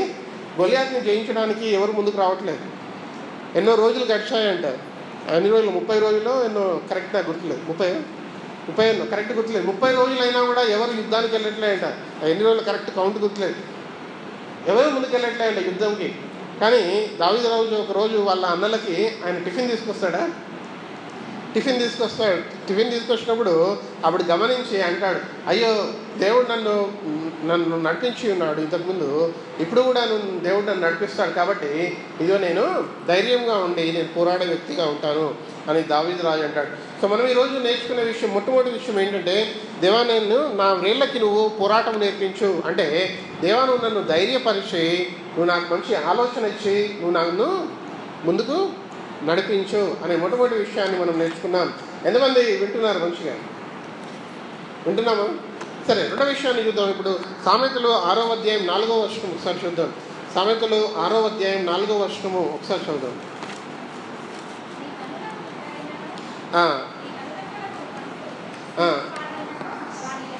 సామెతలు 6వ అధ్యాయము 4వ వచనంలో ఏమని రాబడిందండి? నీ కనులకు నిద్ర అయినను, నీ కనురెప్పలకు కునుకుపాటైనను రానియకము అని రాయబడి ఉంది. ఏమని రాయబడింది? చాలా జాగ్రత్తగా ఆలోచిద్దాం. ఇదిగో నీ కనులకు నిద్ర అయినను, లేకపోతే నీ కనురెప్పలకు కునుకుపాటైనను రానియకము అనే దేవుని వాక్యం రాయబడింది. అంటే దాని అర్థం ఏంటి అంటే, ఇదిగో దేవా నేను పడుకునే సమయంలో పడుకోవడానికి టైమింగ్స్ ఏంటండి? పడుకోవడానికి దేవుడు రోజుకి ఎన్ని గంటలు ఉన్నాయి? ఎన్ని గంటలు రోజుకి? 24 గంటలు ఉన్నాయి. 24 గంటలలో ఒకవేళ ఇక్కడ కాలేజ్కి వెళ్ళే వాళ్ళు, స్కూల్కి వెళ్ళే వాళ్ళు, కాలేజ్కి వెళ్ళే వాళ్ళు ఉన్నట్టయితే ఎన్ని గంటలు కాలేజ్ మనకి? ఎన్ని గంటలు? ఎన్ని అవర్స్ మన కాలేజీలో ఎన్ని అవర్స్ స్పెండ్ చేయాలి? 8 అవర్స్ ఉంటామా? మొత్తము 24 గంటలలో 8 గంటలు పనిచేసే వాళ్ళు 8 గంటలు పనిచేయాలి, చదువుకునే వాళ్ళు 8 గంటలు చదువుకోవాలి. దాంతో ఇంకొక 8 గంటలు ఏం చేయాలి? ఇంకో 8 గంటలు ఏం చేయాలంటే మనము మన ఇంట్లో వారితో ఉండడము, మన కుటుంబంతో ఉండడము, ఆ 8 గంటలు. ఇంకొక 8 గంటలు ఏం చేయాలి? పడుకోవాలి. ఎన్ని గంటలు? 6 నుంచి 8 గంటలు పడుకోవాలి. 7-8 గంటలు పడుకుంటే అది మంచిది కదా. దేవుడు 24 గంటలు ఇచ్చారు రోజుకి. 24 గంటలలో 8 గంటలు తప్పకుండా మనం ఎక్కడ ఉండాలి? చదివే వాళ్ళు చదువులో ఉండాలి, ఉద్యోగం చేసేవారు ఉద్యోగంలో ఉండాలి. అంతేకాకుండా మనము ఈ యొక్క టైంని మనం సద్వినియోగం చేసుకోవాలి అని రాయబడి ఉంది. దేవుని వాక్యంలో ఏమని రాయబడిందంటే, మరలా సామెతలు 6వ అధ్యాయం 4వ వచనం మరలా చదువుదాం. ఏమని రాయబడిందండి? నీ కన్నులకు నిద్ర అయినను, నీ కనురెప్పలకు కునుకుపాటైనను రానియకము. ఇక్కడ సోమర్తనం గురించి దేవుడు మాట్లాడుతూ ఉంటున్నాడు. చాలాసార్లు మన సమయాన్ని మనం ఏ రీతిగా వృధా చేస్తూ ఉంటామంటే, ఎక్కువగా నిద్రపోతూ మనం వృధా చేస్తూ ఉంటాం, లేకపోతే ఏమీ పని చేయకుండా ఉండి వృధా చేస్తూ ఉంటాం. రోజుకి ఎన్ని గంటలు ఉన్నాయి? 24 గంటలు ఉన్నాయి. 24 గంటలలో 8 గంటలు చదువుకోవడము, పని చేయడము అది బాధ్యత అయి ఉంటుంది. మిగతా 8 గంటలు ఇదిగో నేను నా యొక్క కుటుంబంతో నేను గడుపుతాను. ఎంతమంది మన పేరెంట్స్తో మనం టైం గడుపుతాం, మన అన్నదమ్ములతో మనం టైం గడుపుతాం లేదా బయట ఏమంటాం లోకమంతా తిరిగి నైట్ ఎప్పుడో వచ్చి పడుకుంటామా? కాదు కదా. లేకపోతే టీవీ చూస్తూ ఉంటామా? లేకపోతే చాలాసార్లు ఇప్పుడు ఈ కాలంలో టీవీ వచ్చింది, మొబైల్ వచ్చింది కదా, మనం ఎప్పుడు ఏం అలవాటు అయిపోతుందంటే ఇక టీవీ చూడడము, మొబైల్ పట్టుకొని ఉండడము అలవాటు అయిపోతుంది, అవునా కదా. కానీ మన సమయాన్ని 8 గంటలు ఏం చేయాలి అంటే 8 గంటలు మనం భోజనం చేయడానికి, దాంతో మన కుటుంబంతో గడపడానికి, ఇంకా మన పేపర్ చదవడానికి, మన బైబిల్ చదువుకోవడానికి, దేవుని యొక్క వాక్యాన్ని చదవడానికి, దేవుని ప్రార్థించడానికి దేవుడు ఇచ్చి ఉన్నాడు. మిగతా 8 గంటలు ఏం చేయాలి? పడుకోవాలి. కానీ ఇక్కడ దేవుని వాక్యంలో ఏమని రాయబడిందంటే 6వ అధ్యాయం 4వ వచనంలో దేవా నీ ఏమని రాయబడింది? నీ కనులకు నిద్ర అయినను నీ కనురెప్పలకు కురుకుపాటైనను రానియకము అని రాయబడి. అంటే సోమరితనము రానియకు అంత అర్థం. సోమరిగా ఉన్నప్పుడు మన జీవితంలో మనం ఫలించలేము, మన జీవితంలో ఎటు మనము ముందుకు వెళ్ళలేము. అందుకే ఇది నా వ్రేళ్లకు పోరాటము నేర్పించు. ఒక వ్యక్తి ఆయన సోమరితనం ఆయనలో లేదంటే ఏం చేస్తాడు? అతను ఎప్పుడో ఒక పనిలో ఉంటాడు కదా, లేకపోతే చదువులో ఉంటాడు, లేకపోతే పనిలో ఉంటాం. అవునా లేదా కదా? అవునా లేదండి? అవునా కదా? ఎంతమంది అవును అని అంటున్నారు? అవును అన్న వాళ్ళు చేతులెత్తొచ్చు. దేవా నా చేతులకి నేను పని చేస్తున్నానంటే నాలో సోమరితనం లేదు, నాలో కులుకుపాటు లేదు అనేది చాలా ప్రాముఖ్యమైన విషయం. అయితే యవనస్తులుగా ఉన్నప్పుడు ఈ యొక్క విషయం చాలా ప్రాముఖ్యమైంది. దావీదు రాజు ఖాళీగా ఉన్నాడు తన జీవితంలో. సమూయేలు ప్రవక్త ఇంటికి వచ్చాడంట అభిషేకించడానికి. సమూయేలు ప్రవక్త అభిషేకించడానికి ఇంటికి వచ్చినప్పుడు ఆయన ఎక్కడున్నాడు? అది పని టైం కాబట్టి ఎక్కడున్నాడు? పని టైం కాబట్టి ఆయన గొర్రెల్ని మేపడానికి ఆయన తీసుకువెళ్ళి ఉన్నాడు గొర్రెల్ని. అయితే ఇదిగో దేవా నాకు కునుకుపాటు అనేది నాలోంచి తీసివేసాయి, సోమర్తనం అనేది తీసివేయి. సోమర్తనం మనిషిని ఎక్కడికి తీసుకెళ్తుంది? సోమర్తనం ఎక్కడికి తీసుకెళ్తుంది? మనిషిని ఎక్కడికి తీసుకెళ్తుందండి? పావర్టీలోనికి తీసుకెళ్తుంది. ఎక్కడికి తీసుకెళ్తుంది? పేదరికంలోనికి తీసుకెళ్తుంది, అవునా లేదా? అయితే సోమర్తనము లేని వ్యక్తి తాను ఏ రీతిగా ఉంటాడంటే తన చేతులు కష్టపడుతూ ఉంటాయి. ఎప్పుడు తన చేతులు కష్టపడినప్పుడు తన ఇంటికి ఆహారము వస్తుంది. ఇప్పుడు మనం యవనస్తులుగానే ఉండొచ్చు. యవనస్తులుగా ఉన్నప్పుడు మనకు ఏమనుకోవచ్చు అంటే మా ఇంట్లో మా అమ్మ నాన్న సంపాదిస్తున్నారు కాబట్టి మేము జీవిస్తూ ఉంటున్నాము, మాకు అన్నం వస్తుంది దగ్గరికి, మా యొక్క కూర్చున్న దగ్గరికి మాకు భోజనం వస్తుంది, ఇవన్నీ మనం అనుకోవచ్చు. కానీ దేవుని వాక్యంలో ఏమని తెలియజేయబడిందంటే ఇదిగో మన యవన కాలంలో ఉన్నప్పుడే మనం ఏమి సెట్ చేసుకోవాలి? మన సమయాన్ని మనము ఏం చేయాలి? సద్వినియోగం చేసుకోవాలి. సరే, దాని గురించి ఒక మాట చూద్దాం. సామెతలు 6వ వచనము నుంచి చదువుదాం ఒకసారి. సామెతలు 6వ వచనము, 6వ అధ్యాయము 6వ వచనం. చీమల యొద్దకు వెళ్ళము, వాటి నడతలు కనిపెట్టి జ్ఞానము తెచ్చుకొనుము అని అక్కడ రాయండి. అక్కడ చాలండి. చీమలది గమనించాలి. ఎంతమంది చీమల్ని మనం గమనించాము? చూడడం కాదు. చీమల్ని ఎర్ర చీమలు ఉన్నాయి, నల్ల చీమలు ఉన్నాయి, చిన్న చీమలు ఉన్నాయి, పెద్ద చీమలు ఉన్నాయి అనేది మంచిదే. కానీ చీమల యొక్క నడతని గమనించామా మనం? అవి ఏ రీతిగా నడుస్తాయి? లైన్గా వెళ్తాయి కదా. మన సంఘంలోకి వచ్చినప్పుడు యవనస్తులుగా ఉన్నప్పుడు మనం క్రమంగా కూర్చుంటున్నామా లేదా? లైన్ కదా, అది చాలా ప్రాముఖ్యమైనది. ఇప్పుడు మనం చైర్ చేసి ఉంటాయి. ఒక చైర్ ఇటు గుంజుతాం, ఇంకో చైర్ ఇంకోటి ఇటు సైడ్ గుంజుతాం. కష్టపడి వేస్తారు రాకముందు కొంతమంది కదా, ముందే వచ్చి కదా చేస్తారు. కానీ మనం ఏం చేస్తాం? అయితే ఇది ఆ చీమల్ని చూసినట్టయితే మనం ఏం నేర్చుకోవచ్చు అంటే మనం జ్ఞానము తెచ్చుకోవచ్చు అంట. చీమల్ని చూసి చీమలు కష్టపడుతుంటున్నాయా? చీమలకు చేతులు ఉన్నాయా అండి? అవి కాళ్ళే, అవి నడుస్తూ ఉంటాయి కదా. 4 legs లేదా 6 legs ఎన్నో ఉంటాయి కాబట్టి కదా. అవి నడుస్తూ ఉంటాయి. చీమలు నడుస్తూ ఉంటున్నాయి. అవి తన కాళ్ళతో కష్టపడుతూ ఉంటున్నాయి కదా. అయితే చీమలను చూస్తే ఏం నేర్చుకోవచ్చు? అక్కడ జ్ఞానము తెచ్చుకోవచ్చు అని సామెతలలో మనకు తెలియజేయబడుతుంటుంది. చీమల యొద్దకు వెళ్ళుము, వాటి నడతలు కనిపెట్టి జ్ఞానము తెచ్చుకొనుము అని రాయబడింది. వాటి నడతలు కనిపెట్టి జ్ఞానము తెచ్చుకొనుము అని రాయబడింది. అంటే మనము ఇంట్లోంచి బయటికి వెళ్తున్నాము అంటే అది మన చదువు నిమిత్తము మనము కష్టపడడానికి వెళ్ళాలి, అవునా? ఒకవేళ చదువు అయిపోయిందంటే నేను ఇంట్లోంచి బయటికి వెళ్తున్నానంటే నేను బయట పని చేయడానికి కష్టపడడానికి వెళ్ళాలి. అది మన యొక్క ఆలోచన, మన యొక్క గురి అయి ఉండాలి. అది చాలా ప్రాముఖ్యమైనది. అవునా కదా? ఎంతమంది నమ్ముతున్నారు? అవునా అవునా కదా? ఎంతమంది, ఒక ప్రశ్న, ఎంతమంది చదువు అయిపోయింది నేను ఖాళీగా ఉన్నాను అన్నవారు ఎంతమంది ఉన్నారు? చదువు అయిపోయింది, పర్లేదు మీ చేతులతో ఇక్కడ, నేను మీ అందరికి తెలిసిన వ్యక్తిని, మనందరం ఇక్కడ సహవాసంలో ఉన్నాం. నేను చదువు అయిపోయింది నేను ఖాళీగా ఉన్నాను అని ఎంతమంది? సరే వదిలేండి, చేతిలో ఏమెత్తాల్సిన అవసరం లేదు. కానీ ఒకసారి ఆలోచిద్దాం మనం ఏ రీతిగా ఏంటి అంటే, దేవుడు తన వాక్యంలో తను అంటున్నాడు. ఎందుకు?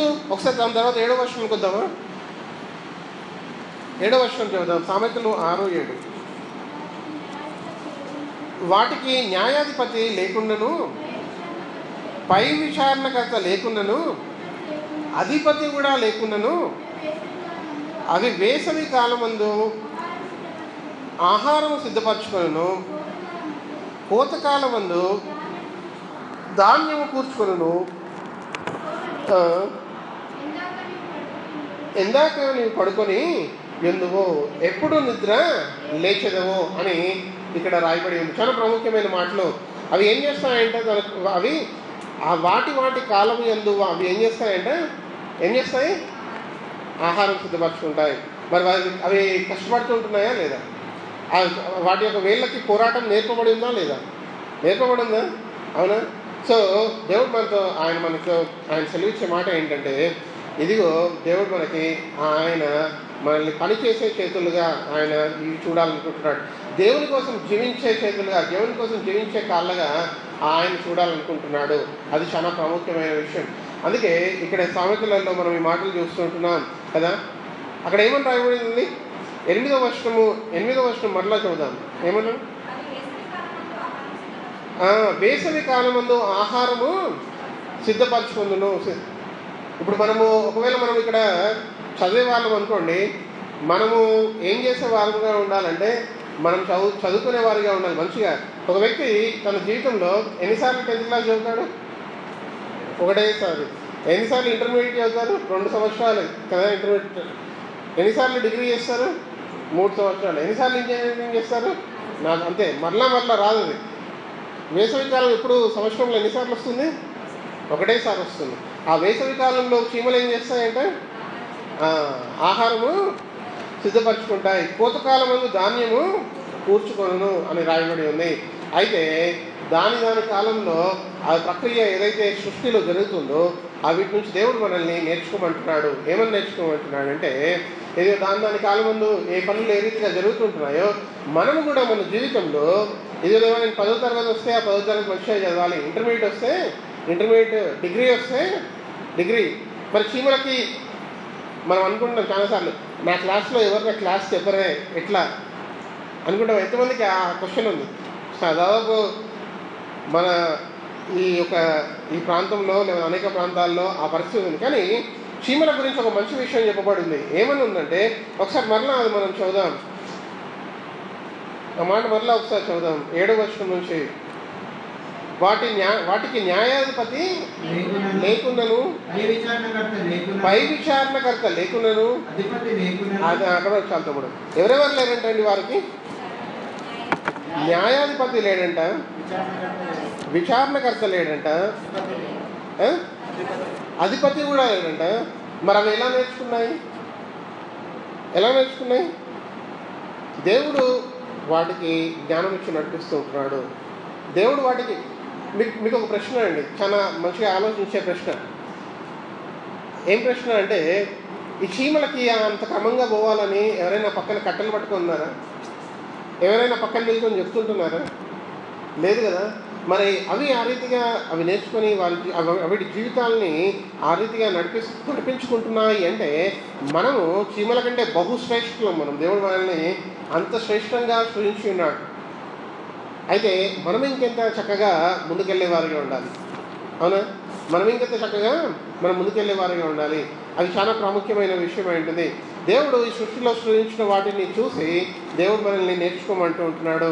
అది చాలా ప్రాముఖ్యమైనది. అది చాలా ప్రాముఖ్యమైన విషయం. అవునా కదా. దేవుడు సృష్టిలో సమస్తాన్ని ఉంచాడు. మనిషికి కావాల్సిన నేర్పునంతా సృష్టిలో ఉంచాడు. ఆ సృష్టిలో ఉంచి దేవుడు ఏమంటున్నాడంటే, ఇదిగో మనల్ని నేర్చుకోమని అంటుంటున్నాడు. ఆ నేర్చుకోవడం అనేది చాలా ప్రాముఖ్యమైన విషయం ఉంటుంది. అందుకే చీమలకి ఏ అధిపతి లేడంట. ఎవరు లేరు చీమలకి? ఏ న్యాయాధిపతి లేడు. దాని తర్వాత విచారణకర్త లేడు, ఇంకా అధిపతి లేడు. ఇంగ్లీష్లో ఏమనుందంటే they don't have a chief officer or ruler అని ఉంది. అంటే వారిని రూల్ చేసే వాళ్ళు ఎవరు లేరు, వాళ్ళకి ఎవరు సలహా ఇచ్చే వాళ్ళు ఎవరు లేరు. కానీ అవి ఏ రీతిగా నడుస్తున్నాయో ఒకసారి చూడండి. అంటే ఇది ఆ సృష్టికర్త దేవుడు ఆ చీమల్ని ఆయన సృజించి ఉన్నాడు. ఆయన వారిని నడిపిస్తూ ఉంటున్నాడు, వారికి నేర్పుని ఆయన అనుగ్రహించున్నాడు. మనల్ని సృజించింది ఎవరండి? మనల్ని సృజించింది ఎవరు? దేవుడు మనల్ని సృజించి ఉన్నాడు కదా. అయితే ఆ దేవుడు మనతో తాను ఏమంటున్నాడు అంటే, ఇదిగో నేను మిమ్మల్ని సృజించాను కాబట్టి నేను మిమ్మల్ని నడిపించే దేవుడిని అంటున్నాను. అయితే మీరు నా మీద ఆధారపడండి అని దేవుడు అంటున్నాడు. ఏమంటున్నాడు? దేవుడి మీద మనము ఆధారపడే వారిగా ఉండాలి. అందుకే దావీదు రాజు తాను ఏమంటున్నాడంటే, దేవుడు నాకు నా చేతులకి పోరాటమును, నా చేతులకి యుద్ధమును, నా వ్రేళ్ళకి పోరాటమును నేర్పి, ఏమని రాస్తుంది అక్కడ? నేర్పించి ఉన్నాడు అని రాయబడి ఉంది. నేర్పించి ఉన్నాడు అని తను ధైర్యంగా తన జీవితంలో తాను ఉంటున్నాడు, తన ఆలోచనతో తన జీవితంలో తాను ఉంటున్నాడు. అయితే మనం కూడా మన జీవితంలో ఏ రీతిగా ఉండాలి అంటే, ఇదిగో ఆ రీతిగా మనము ఉండేవారిగా ఉండాలి. అది చాలా ప్రాముఖ్యమైన విషయము. దేవుడు మనల్ని ఆయన నడిపించాలనుకుంటున్నాడు. అయితే ఆ రీతిగా మనము ఉండడము చాలా ప్రాముఖ్యము అని అక్కడ మనకు తెలియజేయబడుతూ ఉంటుంది. ఇంకో 2 వచనాలు చూసి మనము ముగింపు లోపల వద్దాం. ఒకవేళ మనం సామెతలు 9వ అధ్యాయం 9వ వచనం ఒకసారి చూద్దామండి. సామెతలు 9వ అధ్యాయం 9వ వచనం ఒకసారి చదువుదాం. అందులో ఏమని రాయబడిందో ఏమని రాయబడిందండి? జ్ఞానము గలవానికి ఉపదేశము చేయగా వాడు మరింత జ్ఞానము నందును, నీతి గలవానికి బోధ చేయగా వాడు జ్ఞానాభివృద్ధిని పొందును. జ్ఞానము గలవానికి బోధ చేయగా వారు మరింత జ్ఞానం పొందుతారంట. జ్ఞానం గలవారికి బోధ చేయగా వారు మరింత జ్ఞానం పొందుతారు. అంటే దాని అర్థం ఏంటి? జ్ఞానం గలవారు ఏ రీతిగా ఉంటారంటే, వింటారు, విని ఆలకిస్తారు. ఏ రీతిగా ఉంటారు? జ్ఞానం గలవారు వింటారు, విని ఏం చేస్తారు? ఆలకిస్తారు కదా. అవునా కదా? ఇప్పుడు మనం ఏదైనా పెద్దవాళ్ళు ఏదైనా పని చెప్తే, బాబు ఇది పని చేసుకొని రా అంటే, కేవలం విని చేయకపోతే దాని అర్థం ఏంటి? అది మనం విన్నట్టా లేదా? విన్నట్టుగా వస్తుంది కదా. సో కానీ జ్ఞానం గలవారు ఏం చేస్తారు? జ్ఞానమును వృద్ధి చేసుకుంటారు అని రాయబడింది కదా. సో జ్ఞానం గలవారు విని జ్ఞానంని ఏం చేస్తారంటే వారు వృద్ధి చేసుకుంటారు అని దేవుని వాక్యంలో రాయబడి ఉంది. అది చాలా ప్రాముఖ్యమైన విషయం కదా, చాలా ప్రాముఖ్యమైన విషయం. ఒకవేళ మనము విని దాన్ని అంగీకరించకపోతే అవి మన జీవితంలో నెరవేర్చబడవు కదా. విని అంగీకరిస్తేనే అవి మన జీవితంలో నెరవేర్చబడతాయి. అది చాలా ప్రాముఖ్యమైన విషయం.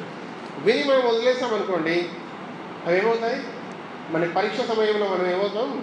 ఫెయిల్ అవుతాం. క్లాస్లో మనం కూర్చొని వింటున్నాం, టీచర్ లెసన్ చెప్తున్నారు, మనము విన్నట్టు కూర్చుంటే ఆడ విన్నది బయటికి రాగానే అది వెళ్ళిపోతుంది.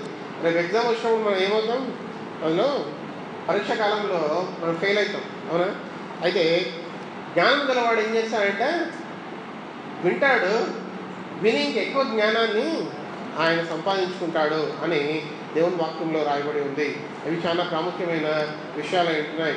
అయితే మనం వినేవారిగా ఉండాలి. మనం వినడము చాలా ప్రాముఖ్యం. ఇక్కడ ఏమని రాయబడిందండి?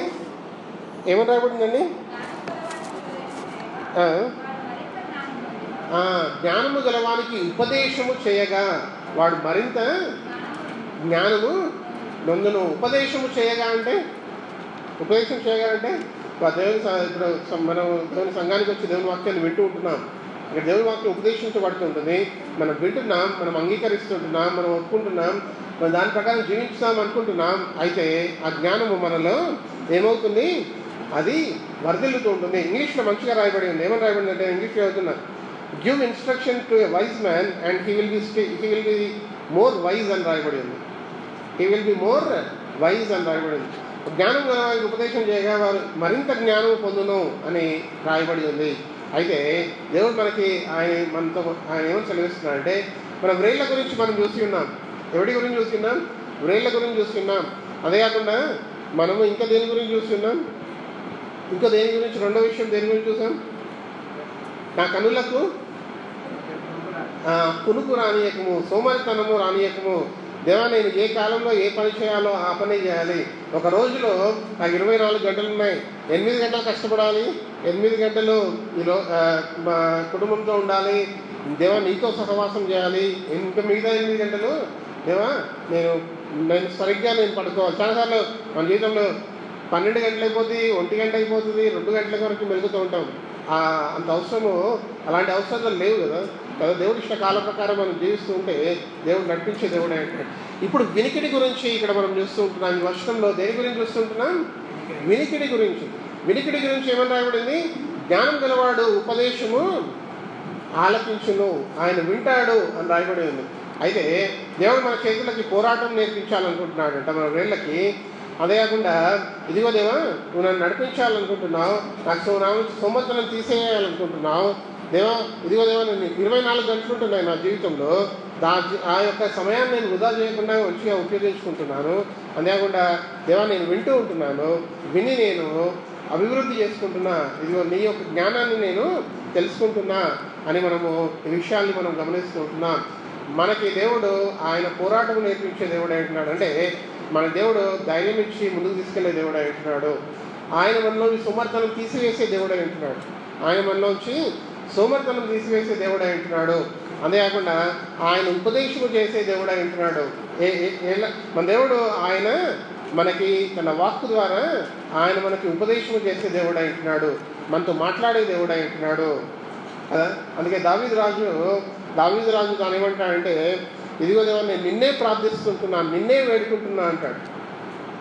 నిన్నే ప్రార్థిస్తుంటున్నా. ఒక వర్షంలో ఉంటుంది, దేవా నేను నిన్నే ప్రార్థిస్తుంటున్నా, నాకు ఇంకెవరు లేరు, నిన్నే వేడుకుంటున్నా అని అంటాడు కదా. మన జీవితంలో ఎలాంటి సమస్యలు వచ్చినా ఆ సమస్యల్లో వచ్చి అధిగమించడానికి దేవుడు మనల్ని ఆయన నడిపించే దేవుడై ఉంటున్నాడు. ఆయన మనల్ని నడిపించే దేవుడై ఉంటున్నాడు. అయితే ఇది చాలా ప్రాముఖ్యమైన విషయాలు అయి ఉన్నాయి. ఇక్కడ కూర్చుంటే మనము యవనస్తులుగా ఉంటున్నాం. ఒకవేళ మనం యవన కాలంలో మనము ఇక్కడ కూర్చొని మనం దేవుని వాక్యం పెట్టుకుంటున్నాం, దేవుని కోసము ఇంకా మనం ఒకవేళ రక్షణ పొందకుండా ఉంటే మనం రక్షణ పొందేవారిగా ఉండాలి. ఒకవేళ మనము ఇంకా బాప్తిస్మం పొందకుండా ఉన్నట్టయితే, దేవా నేను నా యొక్క పాపం ఒప్పుకుంటున్నాను, నేను రక్షణ పొందే వ్యక్తిగా ఉంటాను, నీ వాక్యము అనుదినము నేను చదువుతూ ఉంటున్నాను, నీ వాక్యము నేను వింటూ ఉంటున్నాను. అయితే ఎదురు సమయము సమీపించింది. ఈ యొక్క చిన్న విషయము జ్ఞాపకం చేయాలనుకుంటున్నాను. నేను ఈ లోకంలో మనుషులు దేవుడి దగ్గరికి ఏ రీతిగా వచ్చారు అంటే 2 విధాలుగా వచ్చారు. ఒకటేమో దేవుడి గొప్పతనాన్ని చూసి దేవుడికి భయపడి వారు వచ్చి నువ్వే నిజమైన దేవుడివి అని ఒప్పుకున్నారు. ఇంకొక విధము అది ఏ రీతిగా అంటే, యేసు ప్రభు తన కల్వరిలో మన కోసము ఆయన మరణించాడు అనే సువార్త మాట తెలుసుకొని మిగతా వారు దేవుని దగ్గరికి వచ్చారు. పేతురు ఒకవేళ మనం చూసుకుంటే, పేతురు తాను కష్టపడి చేపలు పడుతూ ఉంటున్నాడు. కష్టపడి చేపలు పడుతూ ఉంటే చేపలు దొరకలేదు. చేపలు దొరకకపోయినట్టయితే ఆ చేపలు దొరకని సమయంలో యేసు ప్రభు అక్కడికి ఆయన వస్తాడు. యేసు ప్రభు వచ్చినప్పుడు యేసు ప్రభువు పేతురు దోణిలో నుంచి ఆయన వాక్యాన్ని బోధిస్తాడు. వాక్యాన్ని బోధించిన తర్వాత పేతురు అంటాడు, పేతురు నువ్వు రాత్రంతా కష్టపడ్డావు కదా, చేపలు ఇటువైపు కాదు ఇంకొక వైపు అయ్యి నీకు వల దొరుకుతుంది, చేపలు దొరుకుతాయి అన్నప్పుడు ఆయన వల వేస్తాడు, చేపలు దొరుకుతాయి.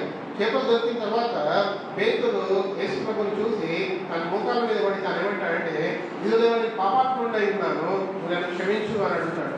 యేసు ప్రభు అప్పుడు ఆయన చెప్పింది పేతురుకి ఏంటంటే, ఇదిగో పేతురు నువ్వు ఇటువైపు చేపలు కాదు వేయాల్సింది ఇటువైపు. దేవుని గొప్పతనము అక్కడ మనకు కనిపిస్తుంటుంది. దేవుని గొప్పతనాన్ని చూసి పేతురు వచ్చి ఆయన ముఖాల మీద పడి తను ఏమంటాడంటే ఏదో నన్ను క్షమించు, నేను పాపినై ఉన్నాను అని ఒప్పుకున్నాడు. ఒకవేళ మనము కల్వరి శిలువలో ఇటుపక్క ఒదుకున్నాడు, ఇంకొక పక్క ఒదుకున్నాడు. ఆయన యేసుప్రభుని ఏం చూశాడు అంటే, రక్షణ పొందిన వ్యక్తి ఆయన కల్వరి శిలువలో యేసుప్రభు వేలాడవేయబడి ఉండి యేసుప్రభుని చూసి తానేమంటున్నాడంటే, ఇది వైద్యంలో ఏ పాపము లేదు, కానీ ఎందుకు ఇతను శిలువ మీద తన అమూల్యమైన రక్తాన్ని కాలుస్తున్నాడు అని ఆలోచించి ఆయన మన కోసమే తన యొక్క అమూల్యమైన రక్తాన్ని కాలుస్తున్నాడని ఆయన అప్పుడే ఆ శిలువ మీద ఒప్పుకొని ఏమంటాడంటే, ఇదిగో దేవా నేను పాపిని కాబట్టి నువ్వు నన్ను క్షమించు అని అడుగుతాడు. పరలోక రాజ్యంలో నువ్వు చేరినప్పుడు నన్ను కూడా జ్ఞాపకం చేసుకున్నప్పుడు యేసుప్రభు తనతో ఏమంటాడంటే, నీవు నాతో కూడా పరదేశంలో ముందువు అని యేసుప్రభు అంటాడు. అక్కడ పేతురుని చూడండి, యేసుప్రభు సేవ ఆరంభించినప్పుడు పేతురు రక్షింపబడి ఉన్నాడు. ఇక్కడ కల్వరి శిలువలో యేసుప్రభు తన జీవితంలో ఆఖరి సమయాల్లో కల్వరి శిలువలో ఉన్నప్పుడు ఆయన విధంగా రక్షింపబడుతున్నాడు. ఇద్దరికి ఉన్న ఆ పరిస్థితులు మనం గమనించినట్టయితే యేసుప్రభు ఇక్కడ ఆ పేతురికి తాను ఆ అద్భుతాన్ని చేసినప్పుడు పేతురు వచ్చి దగ్గరగా మనకి భయపడి తను ఏమంటాడంటే, ఇదిగోదేమని పాపిని నన్ను రక్షించు అని యేసుప్రభుని వెంబడించాడు. అక్కడ కల్వరి శిలువలో యేసుప్రభు కాల్చిన అమూల్య రక్తాన్ని గమనించి ఆ యొక్క దొంగ ఏమన్నాడంటే, ఇదిగోదేమో నేను పాపినై ఉంటున్నాను, అయితే నువ్వు నన్ను జ్ఞాపకం చేసుకోవాలంటున్నాడు. దేవుడు మనల్ని ఆయన రక్షించే దేవుడు అయి ఉంటున్నాడు, ఆయన మనల్ని బలపరిచే దేవుడు అయి ఉంటున్నాడు. అయితే దేవుడు మనల్ని ఆయన రక్షించాలని అనుకుంటూ ఉంటున్నాడు. ఒకవేళ దేవుడు మన చేతికి పోరాటం నేర్పినప్పుడు మన యొక్క హృదయాన్ని మన యొక్క ఆత్మను వదిలేస్తాడు. దేవుడు పరలోకంలోకి తీసుకెళ్ళకుండా నరకంలోకి పోయేటట్టు ఆయన ఏమాత్రము ఆ రీతిగా చేయడు కదా. అయితే దేవుడు మనల్ని ఆయన ఏమని మనకు తెలియజేస్తున్నాడంటే, సమయం సమీపించినది కనుక మనం ఏం చేసే వారిగా ఉండాలి అంటే, దేవుడి వాక్యము ప్రకటన 1:3 ఒకసారి చూద్దాం. ప్రకటన ఆ మాట చదివి మనం ఇంట్లోకి వెళ్ళిపోదాం. ప్రకటన గ్రంథము 1:3 ఒకసారి మనము చదవండి. సమయము సమీపించినది కనుక ఈ ప్రవచన వాక్యంలో చదువువాడును వాటిని విని ఇందులో రాయబడిన సంగతులను గైకులు వారందరూ ధన్యులు. ఏమన్నది? ఈ యొక్క ప్రవచన వాక్యం చదువువారును, అంతేకాకుండా వాటిని విని అందులో రాయబడిన సంగతులను గైకులు వారు ధన్యులు. సమయము సమీపించినది కనుక దేవుని యొక్క వాక్యము చదవడము, దేవుని యొక్క వాక్యము వినడము, అలాంటి వారు ధన్యులు అని రాయబడింది. విన్నట్టయితే ఏం చేయాలి? దాని ప్రకారము ముందుకెళ్ళాలి. విన్నాము అని ఒకవేళ మనం తీర్మానం చేసుకొని విన్నది నేను ఒప్పుకుంటున్నాను అని అనుకున్నట్టయితే ఈ దేవాన్ని ఉన్నట్టు ఏమైనా నాకు సెలవించామంటే, దేవాన్ని రక్షింపబడ్డాను అనడానికి రుజువు ఏంటంటే, దేవాన్ని నేను బాప్తిసం తీసుకోవడానికి నేను సిద్ధంగా ఉన్నాను. ఎంతమంది దేవాన్ని రక్షింపబడ్డాను, బాప్తిసం కూడా తీసుకోవడానికి నేను సిద్ధంగా ఉన్నాను అని అనుకునే వారు ఎంతమంది ఉన్నారు? ఒకవేళ మనం రక్షింపబడ్డాడైతే, రక్షింపబడము అంటే ఏదో దేవా నా యొక్క పాత జీవితాన్ని నేను వదిలేస్తూ ఉంటున్నాను. పేతురు ఏం చేశాడండి? పేతురు ఏం చేశాడు? తను వచ్చి ఏం చేశాడు? తాను అద్భుతాన్ని చూసినప్పుడు తను వచ్చి మొక్కలు దేవాలయం పాపిని నన్ను క్షమించు అని అన్నాడు. దేవాలయం పాపిని అని అన్నాడే. ఆ మాటలో మనం దేవుని దగ్గర ఒప్పుకున్నప్పుడు మనకి ఏం జ్ఞాపకం వస్తుందంటే, మన పాత జీవితం అంతా జ్ఞాపకం వస్తుంది. అదే దేవాలయం ఒప్పుకుంటున్నాను నీ దగ్గర జ్ఞాపకం వస్తుంది. ఆ యొక్క అనుభవంలోనికి ఎప్పుడైతే మనం వెళ్తామో, వెళ్ళినప్పుడు మనం సమయము ఇంకా లేట్ చేయకుండా మనం ముందుకు వచ్చి ఏం చేసేవారిగా ఉండాలంటే, ఇదిగో దేవుడు నన్ను రక్షించావు కాబట్టి నేను బాప్తిసం తీసుకోవడానికి నేను సిద్ధముగా ఉన్నాను. అవునా? అవును లేదా? ఐజక్ న్యూటన్ అనే వ్యక్తి ఆయన ఏం చేశాడంటే, తాను సైంటిస్ట్ కానీ ఆయన ఏం చేశాడంటే తన జీవితంలో చేసిన పాపంటే ఒక పుస్తకంలో ఒక పేపర్ మీద రాసుకున్నాడు. బహుశా లెక్కలు 20 వస్తున్నాయండి, ఆయన గుర్తున్నాయి. అవన్నింటి దేవుని దగ్గర ఒప్పుకుంటాడు. దేవా నేను ఇది తప్పు చేస్తున్నాను, ఇవన్నింటినీ ఒప్పుకుంటున్నాను, అయితే నన్ను క్షమించు. అలాంటి యొక్క రక్షణలోనికి మనము వచ్చినట్టయితే తప్పకుండా మనము ముందుకు వచ్చి బాప్తిసం తీసుకునే వారిగా ఉండాలి. అది చాలా ప్రాముఖ్యమైన విషయం. మనం సమయం ఇంకా వృధా చేయదు. మనం చూసి ఏమైందని సమయము సమీపించినది. దేని సమయం సమీపించింది? రెండో రాకడ అనేది దానికి సమయం సమీపించింది కనుక దేవుని వాక్యం చదవడానికి, దేవుని వాక్యం వినడానికి, దాని ప్రకారం జీవించడానికి మనము జ్ఞానము కలిగిన వారమై ఉండాలి. అయితే దేవుడు మన చేతులకి మన వేళకి పోరాటమై నేర్పించాలనుకుంటున్నాడు. దేనికోసం అంటే మనం మన జీవితంలో దేవుడి కోసం జీవించడానికి పోరాటం మనకి దేవుడు నేర్పించాలనుకుంటున్నాడంట. దేనికండి? మనం దేవుడి కోసం జీవించడానికి మన వేళకి దేవుడు పోరాటం నేర్పించాలనుకుంటున్నాడంట. మనము ఇప్పటివరకు దేవుని వాక్యంలో మనము వింటూ ఉంటున్నాం, దేవాల చేతులకి పోరాటం దేనికి కావాలి అంటే నేను ఈ లోకంలో జీవించడానికి, నీ కోసం జీవించడానికి, అంతేకాకుండా నా ముందు వచ్చే సమస్యలని జీవించడానికి నా వేళ్ళకి పోరాటము నాకు నేర్పించు. అదేకాకుండా ఇదిగో దేవా నేను సోమరిగా ఉండకుండా నా వేళ్ళకి ఎప్పుడు పోరాటాన్ని పనిని నాకు ఇవ్వు. అదేకాకుండా ఇదిగో దేవా నేను విన్నట్టుగా నేను నడవడానికి ఇదిగో దేవా నాకు అలాంటి హృదయాన్ని నువ్వు నాకు అనుగ్రహించు అని మనం దేవుని వాక్యంలో వచ్చి కొన్ని విషయాలు మనం చూసుకుంటున్నాం. మనందరికీ తెలిసిన ఒక వ్యక్తి, ఆయన ఎవరు అంటే బైబిల్లో వచ్చి యోసేపు మనందరికీ తెలుసు. యోసేపు తన జీవితంలో తనకు కళ అంటాడు. ఆ కళ ఏంటంటే ఆ కళ అది దేవుడు నన్ను గొప్పగా ఆశీర్వదిస్తాడు అని కళ అంటాడు. కానీ వాళ్ళ అన్నలు యోసేపుని అమ్మేస్తారు. అవివేశినప్పుడు తను అనుకోవచ్చు, బహుశా తను ఏమని అనుకోవచ్చు అంటే అయ్యో నా కళ దేవుడు గొప్ప కలిగించాడు, దేవుడు గొప్పగా ఆయన వాడుకుంటా అన్నాడు, గొప్పగా నడిపిస్తా అన్నాడు, గొప్పగా ప్రయోజనంగా చేస్తా అన్నాడు. ఇప్పుడేమో నా అన్నలో అమ్మవేస్తే నేను బానిసగా జీవిస్తూ ఉంటున్నాను, నా యొక్క జీవితం ఏంటో ఏదిగా ఉంటుందో అని అనుకోలేదు. కానీ తాను దేవుడి మీద ఆధారపడి తాను దేవుడి కోసం జీవించాడు. బానిసగా ఉన్నప్పుడు దేవుడి కోసం జీవించాడు. ఎక్కడ ఉన్నప్పుడు? బానిసగా ఉన్నప్పుడు దేవుడి కోసం జీవించాడు. దాంతో జైలుకి వెళ్తాడు. జైల్లో కూడా దేవుడి కోసం జీవించాడు. ఎక్కడ? జైల్లో కూడా దేవుడి కోసం జీవించాడు. జైల్లో కూడా దేవుడి కోసం జీవించిన తర్వాత దేవుడు అతన్ని ఎక్కడికి తీసుకెళ్ళాడండి? దేవుడు అతన్ని ఎక్కడికి తీసుకెళ్ళాడు? ఆయన రాజు దగ్గరికి తీసుకెళ్ళాడు. దేవుడు యోసేపుని ఎక్కడికి తీసుకెళ్ళాడంటే రాజు దగ్గరికి తీసుకెళ్ళాడు. మనం ఎప్పుడైనా ఊహించగలమా? ఒక జైల్లో ఉన్న వ్యక్తి ఆయన దేవుడి కోసం జీవిస్తే జైలు నుంచి ఎక్కడికి వెళ్ళాడు? ఆయన ఎక్కడికి వెళ్ళాడు? రాజు భవనంలోనికి వెళ్ళాడు. అయితే యోసేపు గురించి ఏమని రాయబడిందంటే ఆయన 30 సంవత్సరాల వయసు అంటే ఆయన ఫరో దగ్గర అక్కడ నిలబడి ఒక బాధ్యతని తీసుకుంటూ ఉంటున్నాడు. కరువు కాలం ఉంది. ఆ కరువు కాలంలో పంటని దాచిపెట్టాలి, మంచి సంపద ఉన్నప్పుడు దాచిపెట్టాలి. కరువు కాలంలో ఆ పంటని ఆ ప్రజలకంతా అందించాలి. అప్పుడు తన వయసు ఎంత అండి? అప్పుడు తన వయసు ఎంత? 30 సంవత్సరాలు వయసు గలవాడు అని దేవుని వాక్యంలో రాయబడింది. ఒకసారి ఆ వర్షం చూసి మనం ఊహించుకుందాం. ఆదికాండము 41-46 వర్షం చూసి మనం ఊహించుకుందాం. దేవా 30 సంవత్సరాల వయసులో యోసేపుని నువ్వు ఈ రీతిగా నడిపించావు అని ఒకసారి మనం ఆ ఒక్క వర్షాన్ని చూసి మనం ఊహించుకుందాం. ఈ యొక్క వర్షము ఆదికాండము 41-46 వర్షం. ఒకరు చదవాలండి, ఒకరు గట్టిగా చదవండి.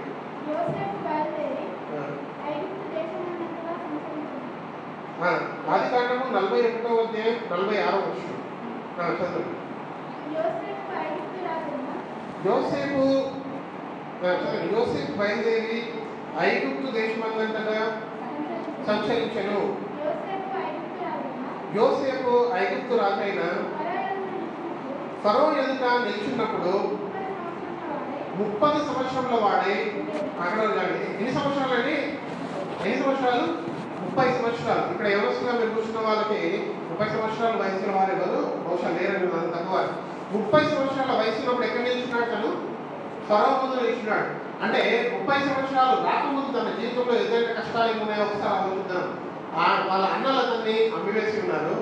ఆయన బానిసగా ఒక ఇంట్లో జీవిస్తున్నారు. అదే కాకుండా అతను చేయని తప్పుకి అతను జైలుకి పోతాడు. ఆ జైల్లో ఆయన తన సమయాన్ని గడుపుతాడు. అయితే ఈ కాలం అంతట్లో ఆయన చేసిన పని ఏంటంటే దేవా నేను నీకోసం జీవిస్తా అనే తీర్మానం చేసుకున్నాడు. ఆ తీర్మానం ఆయన ఎక్కడికి తీసుకెళ్ళిందంటే ఫరో ముందుకు తీసుకెళ్ళింది. ఫరో ముందు ఉన్నప్పుడు ఆయన వయసు జ్ఞాపకం చేయబడుతుంది. ఎందుకు అంటే 30 సంవత్సరాలు ఉన్నప్పుడు తను 30 సంవత్సరాలు ఒక వ్యక్తి ఉన్నాడంటే అందరూ ఎవరిని ఆయన గురించి ఆలోచిస్తామంటే ఈ వ్యక్తి మంచిగా చదివాడు కాబట్టి మంచి ఉద్యోగంలో ఉన్నాడు, ఈ వ్యక్తి మంచిగా జీవించాడు కాబట్టి ఆయన జీవితం మంచిగా ఉంది అని చూస్తూ ఉంటారు కదా.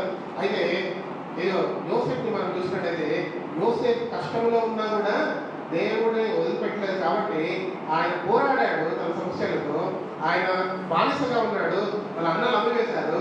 అయితే తన జీవితంలో తన దేవుడి కోసం జీవించి తన వేళ్లతో పోరాడుతూ తాను బానిసగా ఉన్నా, తాను పోతీఫర్ ఇంట్లో ఉన్నా, తాను జైల్లో ఉన్నా ఆయన ఏమని ప్రార్థించాడంటే, నాకు దేవుడు ఉన్నాడు, నేను దేవుడితోనే నడుస్తాను.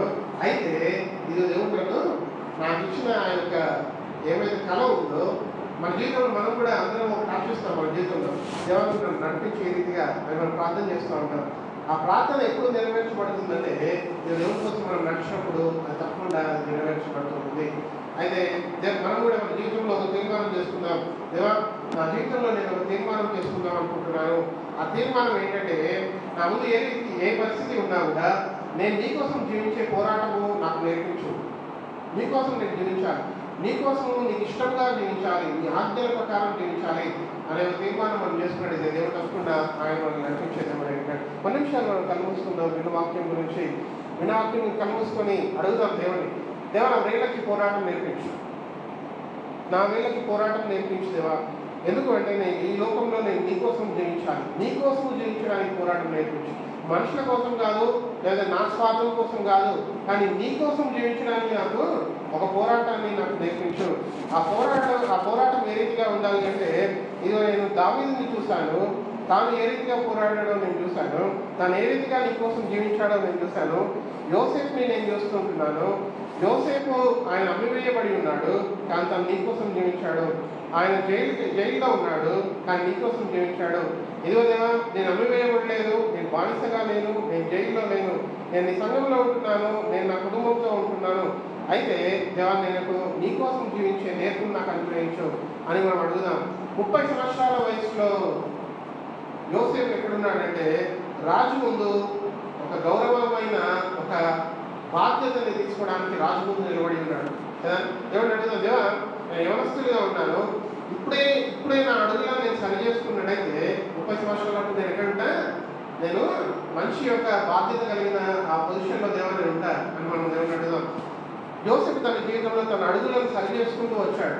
తనలో ఎంతో కఠినమైన పరిస్థితులు వచ్చినా ఆయన భయపడకుండా ధైర్యంగా ఉన్నాడు. దావీదు రాజు కూడా తన జీవితంలో ధైర్యంగా ఉన్నాడు. ఆయన భయపడలేదు. దావీదు రాజు సింహం వచ్చినా భయపడలేదు, ఎలుగుబంటి వచ్చినా భయపడలేదు, వీటికంటే పెద్ద గొలియాత్ వచ్చినా భయపడలేదు. ఆయన ఏమన్నాడంటే, దేవుడు నన్ను నా వేళ్ళకి పోరాటం నేర్పించాడు, 5 రాళ్ళను తీసుకోమన్నాడు, ఇదిగో నేను ముందుకెళ్తుంటున్నాను, ఆ సమస్యలో నేను జయించి నేను ముందుకెళ్తున్నాను అని తాను దావీదు రాజు అంటూ ఉంటున్నాడు. అయితే ఇదిగో దేవా, మా జీవితాల్లో మాకు పోరాటం నేర్పించండి. పోరాటము అనేది చాలా పౌరులు. అందుకే అపోస్తలుడైన పౌలు ఏమంటాడంటే, తన జీవితం ముగింపులోకి వచ్చేసరికి నేను మంచి పోరాడి తిని నా పరుగు కుదపుట్టించి తిని అని అపోస్తలుడైన పౌలు తన జీవితంలో అంటాడు. God, I have fought a good fight and come to the end of the race అని అపోస్తలుడైన పౌలు అంటాడు. అంటే ఇది ఎండాకాలంలో ఉన్నప్పుడే, దేవా, నేను నీకోసం జీవించడానికి నేను పోరాడే వ్యక్తిగా, దేవా, నా హృదయంతో పోరాడే వ్యక్తిగా నేను ఉండాలి దేవా అని మనం అడుగుదాం. మన హృదయం ఎప్పుడు మోసకరమైందంట కదా. మన హృదయం ఎప్పుడు ఎవరిని మోసం చేస్తుంది? మనల్నే మోసం చేస్తుంది, ఇతరులను కాదు. మన హృదయం మనల్నే మోసం చేస్తుంది. ఆ మోసకరమైన హృదయంతో మనం పోరాడే వారిగా ఉండాలి. అంటే మనం ఎవరితో ఈ లోకంలో పోరాడుతున్నామంటే మనలో ఉన్న హృదయంతోనే పోరాడుతున్నామంటే, మన హృదయం ఎక్కడికి తీసుకెళ్తుందంటే మనల్ని మన యొక్క స్వార్థం పరంగా మన యొక్క ఆశల దిక్కు తీసుకెళ్తూ ఉంటుంది. కానీ దేవుడు మనల్ని ఏమంటాడంటే, ఇదిగో ఆయన ఏమంటాడంటే మనల్ని, ఇదిగో నేను మీకు పోరాటము నేర్పించడం నేను నీకు నేర్పిస్తాను అని దేవుడు అంటున్నాడు. ఒకవేళ మనము దేవా అలాంటి పోరాటము, దేవా నా జీవితంలో నువ్వు మంచిగా నీకోసం జీవించడానికి పోరాటం చేసే హృదయాన్ని నాకు ఇవ్వదేవా అని ఆశ కలిగి ఉన్నట్టయితే మనం మన చేయి పైకెత్తాం. ఒకవేళ మనకి అలాంటి ఆశ ఉన్నట్టయితే మన చేయి పైకెత్తాం. మనము చేయి పైకెత్తినట్లయితే దేవుడు తప్పకుండా మన చేతుల్ని ఆయన చూస్తూ ఉంటున్నాడు. ఆయన చేతుల్ని చూస్తూ ఉంటున్నాడు. ఆ చేతుల్ని ఆయన రక్షణ ప్రార్థన చేయాలనుకుంటున్నాడు. ఆ చేతుల్ని మనం దేవుడు చూస్తుంటున్నాడు. సమయం ప్రవక్త ఆయన అభిషేకించడానికి వచ్చాడంటే ఏంటి, ఆయన ముందు అందరూ ఉన్నారు, దావీదు రాజు ఒకడు లేడు. ఆయన ఎక్కడున్నాడంటే ఆయన గొర్రెలు కాపుతూ ఉంటున్నాడు. అయితే ఆ దావీదు రాజుని పిలిపించండి అని అన్నాడు. ఇప్పుడు కూడా మనం చేయి పైకెత్తినప్పుడు మరలా ఒకసారి ఆలోచించి, దేవా, ఇదిగో దేవా, నేను తప్పకుండా నా యొక్క హృదయపూర్వకంగా నేను అడుగుతూ ఉంటున్నాను. ఏమని అడుగుతున్నానంటే, ఇదిగో దేవా నాకు పోరాటం చేసే వేళ్ళను అనుగ్రహించు, నీకోసం జీవించే ఆ హృదయాన్ని నాకు అనుగ్రహించేవా అని మనం అడుగుదాం. మన హృదయం చాలా జాగ్రత్తగా మనం విందాం. మన హృదయం మనల్ని మోసం చేసే హృదయంగా ఉంటుంది. అయితే దేవా ఇదిగో దేవా నేను వాక్యాన్ని నా హృదయంలో భద్రపరుచుకునే వ్యక్తిగా ఉంటాను అని మనం అడుగుదాం. ఎందుకు అంటే ఈ లోకంలో మనం చూసుకుంటున్నాం, లేకపోతే ఇప్పుడున్న పరిస్థితులు మనం చూసుకుంటున్నాం. ఇదిగో దేవా నేను ఎటు వెళ్తున్నానో నాకు తెలియట్లేదు, కాబట్టి నీవు నాకు నేర్పించు దేవా అని మనం అడుగుదాం. దేవా నా జీవితాలను సరి చేసుకుని ఒక్కొక్క అడుగు నేను వేయడానికి నీ కృప నాకు కావాలి, నీ యొక్క బలము శక్తి కావాలి. నేను కునుకను నిద్రపోను దేవా, నేను వేచి ఉండి నేను ప్రార్థించే వ్యక్తిగా ఉంటాను, వాక్యం చదివే వ్యక్తిగా ఉంటాను అని మనం తీర్మానం చేసుకుందాం. ఎందుకంటే మన సమయం తక్కువగా ఉంది, మనకి సమయం సమీపించి ఉంది, ఇంకెక్కువగా లేదు. కాబట్టి ఇదేవిధంగా నేను ప్రార్థిస్తుంటున్నాను. చేతి ఎత్తిన వారము ఆ రీతిగా మనం చేతులు ఎత్తి ఉంచినాం. మన చేతులు అవి తప్పకుండా మన తీర్మానాన్ని చూపిస్తుంటున్నాయి. ఆ తీర్మానం బట్టి దేవాలను మనం నడిపించేదేవా, ఆ తీర్మానం మనలో బలంగా ఉండేది దేవుడు మనల్ని బలంగా మనం నడిపించే దేవుడు అంటాడు. కేవలం తండ్రి పర్లోక దేవా ప్రత్యేకమైన వందనాలు స్తోత్రాలు తెలుస్తున్నాం. ఇదిగో దేవా దావీదు రాజు తానేమంటున్నాడంటే, ఇదిగో నా చేతులకు యుద్ధమును నా బ్రెయిన్లకి పోరాటమును నా దేవుడు నాకు నేర్పి ఉన్నాడు అని అంటున్నాడు. అవును తన జీవితంలో తాను ఆ మాట చెప్తూ ఉంటున్నాడు. అవును మీరు కూడా ఇక్కడ మాకు మరి మీ ఎవరి బిడ్డలకి మరి వారు కష్టపడి ముందుకు వెళ్ళే బిడ్డగా వారిని ఉంచుకొని అడుగుతుంటున్నాం. అలాంటి తీర్మానం వారు చేసుకోవడానికి ముందుకు వస్తుంటున్నారు. వారి యొక్క తీర్మానాన్ని బలపరచండి, దృఢపరచండి. తీర్మానాన్ని మీరు నెరవేర్చుకొని అడుగుతున్నాం.